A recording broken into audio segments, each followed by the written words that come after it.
What is going on, everybody? It is your boy Darian. Before we get into the video, I just want to remind everybody, if you're under level 15 and you want $10 worth of free stuff, go to your settings, go to use promo code, and type in XMG Gift.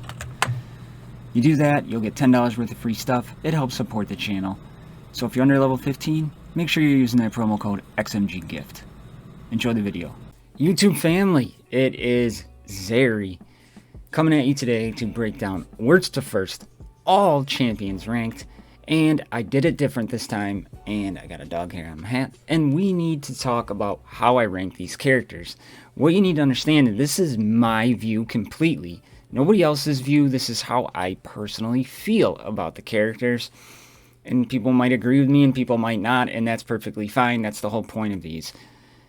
I am going to break them down in groups of 10 like I did last time. Some people liked that, some people didn't, but a majority of you did, so I'm going to break them down that way.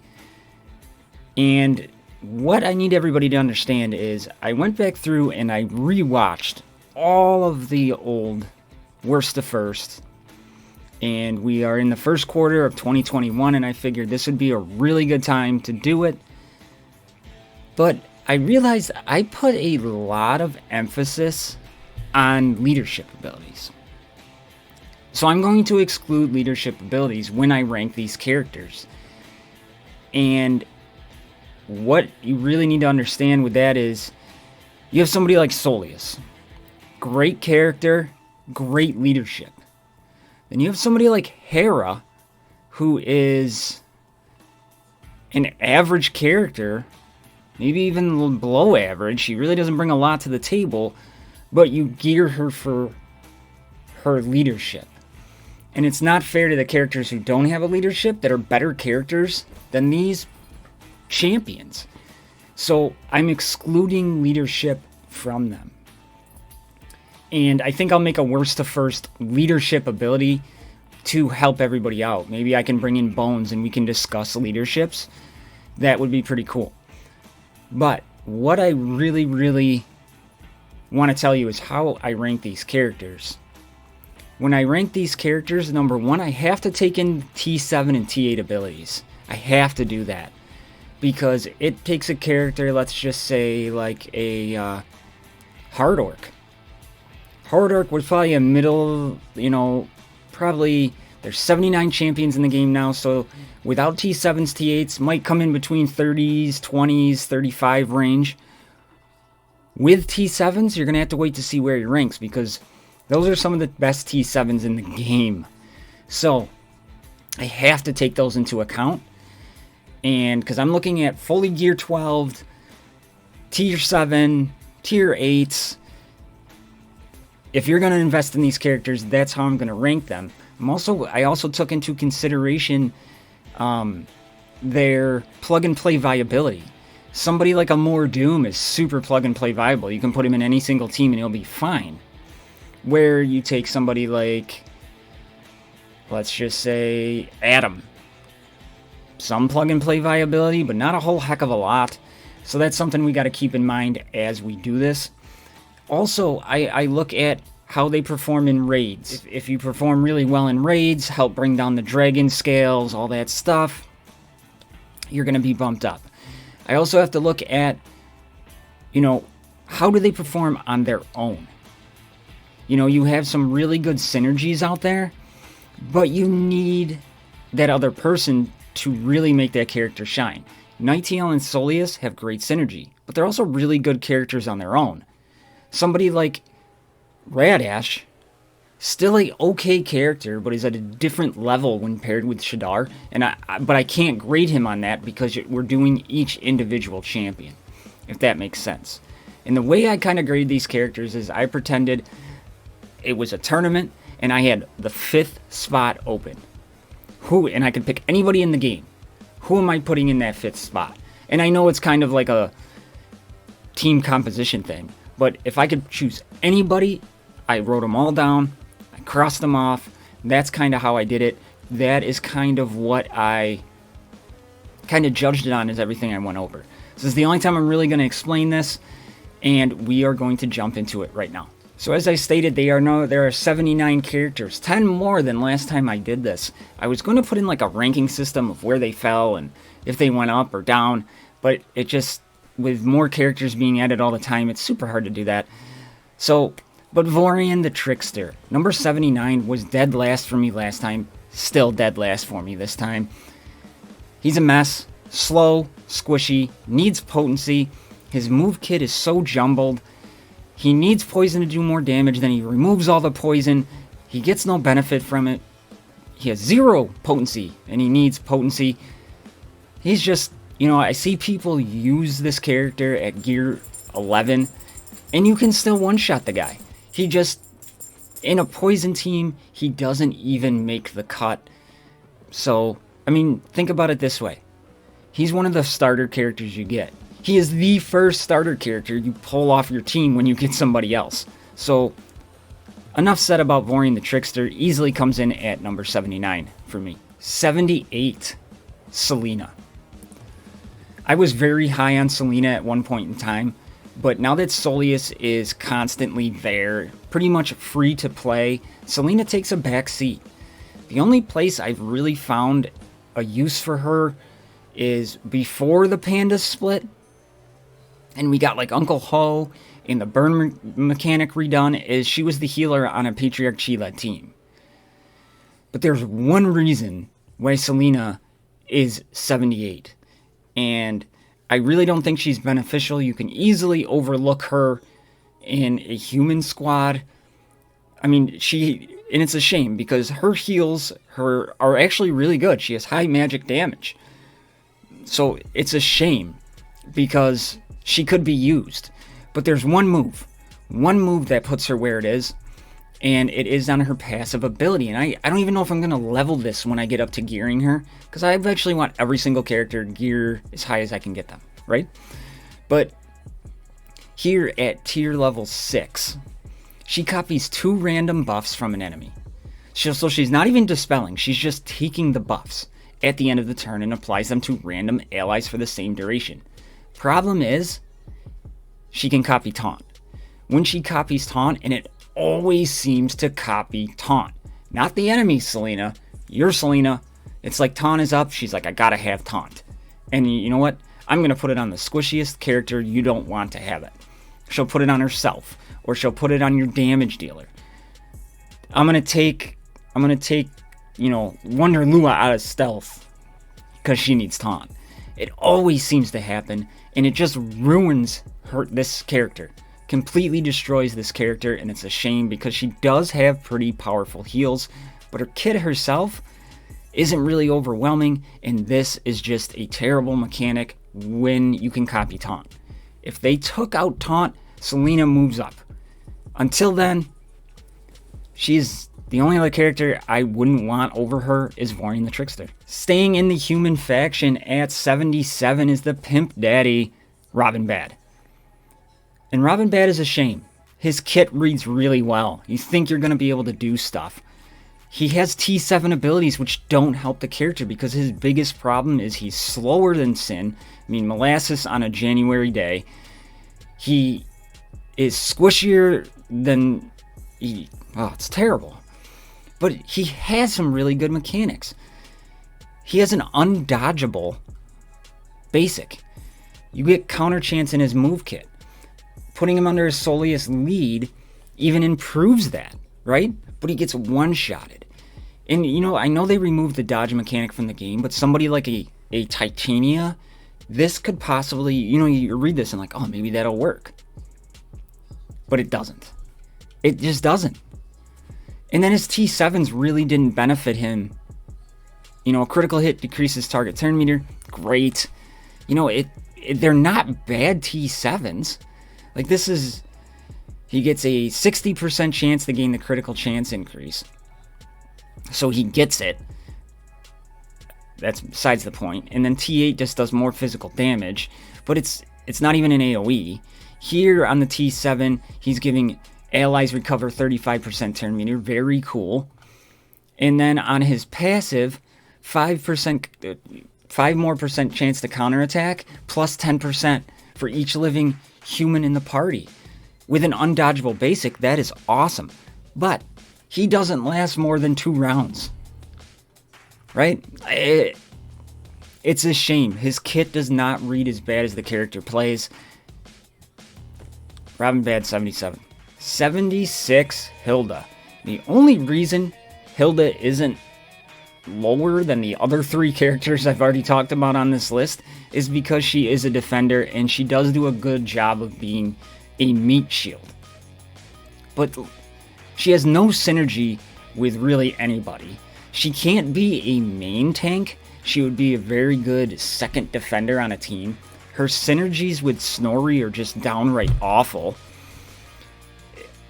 They tried to rework her and it didn't work, in my opinion.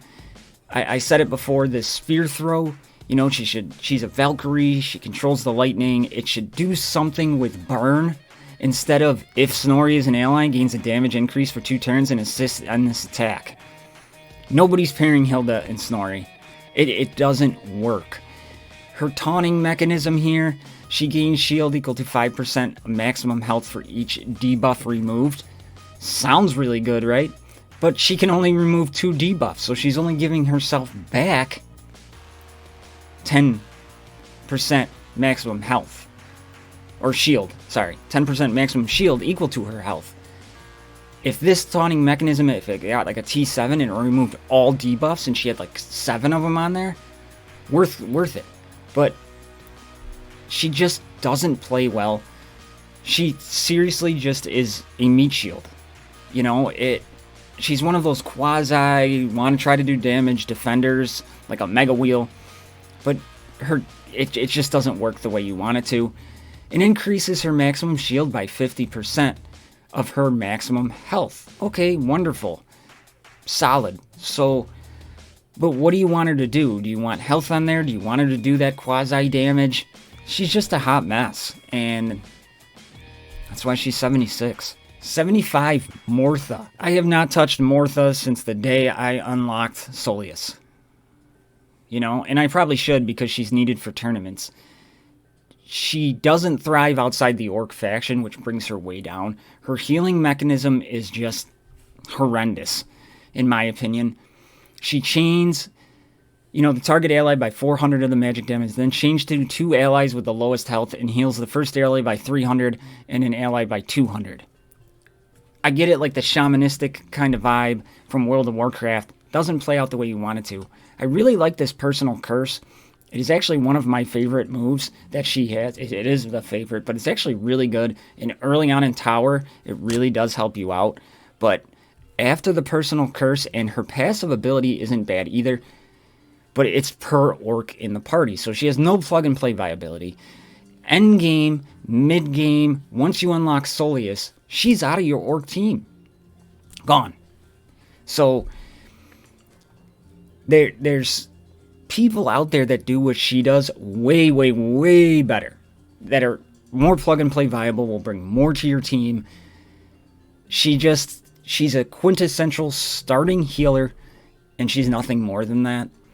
And that's why I put her there, but I take her over the other people I just mentioned, if that helps. The next one, and people will probably be mad at me for this one, but number 74 is Old Lore. I don't like Old Lore. He doesn't fit in the goblin, team, in my opinion. There's 4 other damage-dealing goblins I'd take over him. I mean, he can do some damage, but his move kit doesn't play the way I want it to. I hate this move. Why does it have to be for each living elf in the enemy party? So he gets the crit damage, but then it's an extra 20% for each living elf. I don't like those caveats. A lot of people run Thelaine, but Thelaine one-shots this guy at gear 11. Or 2-shots him. Either way, he doesn't last long enough to do what he needs to do. If Dr. Frank is an ally, restores shield by 30% of damage dealt upon crit hit. So if he doesn't crit, you get nothing. Don't like that. And then you have to do your preparation first, right? You do your preparation, you get the crit chance, potency, accuracy, blah, blah, blah, blah. He's very slow. Then you got to use your triple strike.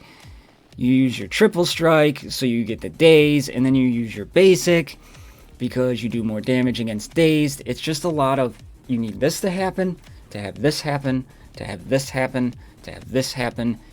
To me, he's the worst goblin in the faction. Yes, he can do damage, but give me Sergeant Pigwald. I can plug and play Sergeant Pigwald, who can get around taunts, right? Give me Major Shot, who has an AoE on his basic, who blinds. Doesn't do the amount of damage he does, but brings more to the team, right? It's just, he doesn't do anything that if you can keep him alive long enough, he can do something for you. So are you going to sacrifice the damage on him to make him survivable? Rune choices do not like when they do that. And even early goblins, he doesn't make the cut, in my mind. I'd still take a team of a Major Shot-led goblin team and not have him on there. So they gave him some synergy with Dr. Frank, trying to make him a little better, but it just didn't work out. So 70, what are we, 76? 74. 74. Old lore. 73. Yogi. My favorite skin in the entire game, Yogi. Let's make Yogi great for the first time, right? That's what I got to tell myself, because his kit doesn't read bad, and we're going to break it down to why it isn't.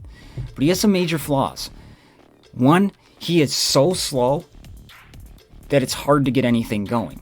It makes his 4 and 3 turn cooldowns feel like they are 7 turns, because he's constantly being slow.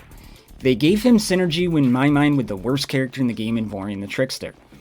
On his passive ability, increases potency by 30%. If Vorian the Trickster is on the battlefield, they both gain an additional 30%. Okay.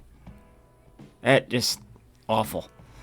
Then, decreases the cooldown. I love this ability. Restores 50% turn meter. Okay. Here, blinds the main target for 2 turns, but I don't like, this should just be an AoE. 220 to the main target and then 110 to everybody else. That's worse than a basic. You know, I think Darian's basic is more than that. So let's just make that an AoE at 260, you know? And his basic ability, really good chance, 50% chance to inflict slow for 2 turns, but it's 50% double potency tenacity check, plays into his passive ability, but where he used to be used was on the dragon to slow him. It's too inconsistent. There's people out there that can apply the slow way better than Yogi, and that was the only place he could really be used. If the enemy is poisoned, there's a 30% chance to stun them for 1 turn. This is a level 6 ability. You have a 50% chance to slow. Then, if you pair him with somebody who poisons, right? If they get poisoned, then you still only have a 30% chance to stun them. You know, it reads like it could be good, but it's just, it doesn't work out the way it should. This ability, though, is awesome. On a 4-turn cooldown, though, and he's slower than molasses. I have him gear level 80, gear 11, with 3 dot speed runes, and he's at 177. He's going to get lapped. 45k health and shield combo. He doesn't make it very long. It's a shame. Make Yogi great for the first time, because I love his skin. Number 72, Diesel Rog. Now, Diesel Rog, not a big fan of this champion, but he's a little bit higher on the list because he has a little plug-and-play viability, right? He can dispel. He has synergy with goblins and orcs. He can be played outside of that. He actually, I feel, has better synergy with the goblins than the orcs. So he is one I want to play, like when we take off Goram to possibly be the lead for the half-pigs, he's one I want to kind of play around with. And what I like about this champion, that it isn't bad, is, like I said, it increases his crit chance by 10% for each living goblin in the party. And that plays into his basic ability. This is the part that I really like. He can Dispel, removes 2 buffs from the target for each living goblin in the party. So if you run him with 4 goblins, he can dispel 8 buffs on that champion if they have it. And all he's got to do is land the crit, potency tenacity check. So, you know, not bad, actually, but he has problems. again, we've talked about speed constantly. His speed is just nuts. You got to have some potency on the character, which is low, right? He can take a couple hits, but not anything extreme. I mean, he's not like the squishiest character. But you're torn between the rune options with this guy. Do you go for damage and crit chance? Do you just load up on the crit chance so you can have him dispel? But you want him to go fast. You got to get a little potency in there. When you have that many choices, the character doesn't play right. And that's where Diesel Rog is. He's kind of that in-between character who has potential if he gets a little bit of a rework, but really nothing more than, oh crap, I need a fighter, warrior, gladiator, and I got a goblin team. I'm gonna put him in there. So being able to dispel because of the crit makes him a little more plug and play viable, but I still wouldn't use him a whole heck of a lot. As you can see, he's level 15 for me. And the last one for this video at 71 is Darian. And I would take Darian over any of these other characters if you put enough resources in him to make that jump from gear 11 to gear 12. He gains one of the best health and shield combinations going from gear 11 to gear 12. He can be extremely tanky. And he can be a pain in the butt to get around because he's so damn slow. And that actually benefits him here. His move kit to me is pretty awful. But if you got him to gear 12 and you reap the benefits, you can make this guy ungodly tanky. And he is going to be a pain in the butt to get around. And if you need a defender that falls into like a Dragon Slayer, especially when those tournaments come around, and you sank resources into him, they'll pay off. Anything really below gear 12, I'm not going to really use him, and that's why I have him where I have him at 71. Some things I would really love to see changed about Darian is I hate this move so much. 3 damage to 3 enemies, 50% chance to apply an armor increase to only 3 allies. Why? Why? So you're only putting it on 3. It could be anybody. And you're only getting a 50% chance to do it. Ugh. Drives me nuts. His taunting mechanism is pretty standard. Taunts and gets an armor increase. And he has some of the highest armor in the game. At gear 12. Craziness, right? But he's taunting and giving himself more armor. Removes 2 debuffs and recovers health. Very standard. But he's an order, and he's a defender. Defenders are very plug-and-play viable. You need somebody to take a hit, Darian could be your guy. His basic does more damage against orcs. He could be very good. I'd love to see some synergy with Soleus, because if you read the story as you progressed, he was all like, we need to go see Grandmaster Soleus, blah, blah, blah, Soleus train me, and all this stuff. And he has 0 synergy with Soleus. Just saying. Darian. 71, but pretty damn tanky at gear 12. So there it is, my YouTube family, the first installment of Worst to First, all champions ranked, 79 to 71. I hope you liked it. Let me know what you think of the characters I have down below. And with that being said, I will see you in the next one. If you are just finding me for the first time and you're liking what you're seeing, click that subscribe button, join the XMG family, and we will talk to you in the next one. XMG family, you know I love you. I'm out.